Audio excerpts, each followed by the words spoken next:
বন্ধুরা, আজকে আপনাদের কাছে একটি নতুন ভিডিও নিয়ে হাজির হলাম। এটি আমাদের সনাতনীদের চড়ক পূজা।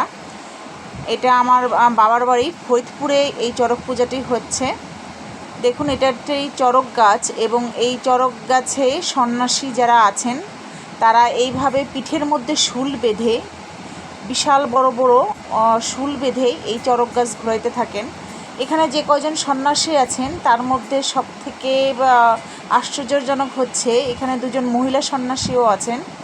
ভক্তি কতখানি অটুট হলে, বিশ্বাস কতখানি মজবুত হলে তারা এই শক্তি সঞ্চয় করতে পারে, এই সাহস দেখাতে পারে। দেখুন, এটি শত শত বছরের পুরাতন একটি ঐতিহ্যপূর্ণ একটি পূজা। এই পূজায় দেখুন কত লক্ষ ভক্ত এখানে সমাগম হয়েছে। এই ভক্তি সহকারে সবাই এই পূজা দর্শন করছে।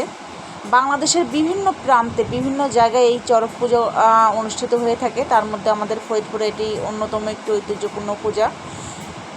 এখানে ভক্তি সহকারে এই সন্ন্যাসী যারা আছেন তারা পিঠের মধ্যে শুল বেঁধে এরকম বড় বড় দড়ির সাহায্যে এই চড়ক গাছ ঘোরাতে থাকেন এবং নির্ভীকভাবে আনন্দের সহিত ভগবানের উপর ভক্তি রেখে, শিবশম্ভুর উপর ভক্তি রেখে এই চড়ক গাছ তারা ঘোরাইতে পারেন।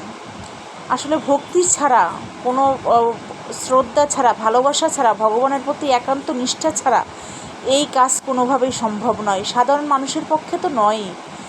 তারা যে এই চড়ক গাছটি পিঠের মধ্যে, শুধুমাত্র এই পিঠের মধ্যে শুল বেঁধে এই গাছটি ঘোরাচ্ছেন।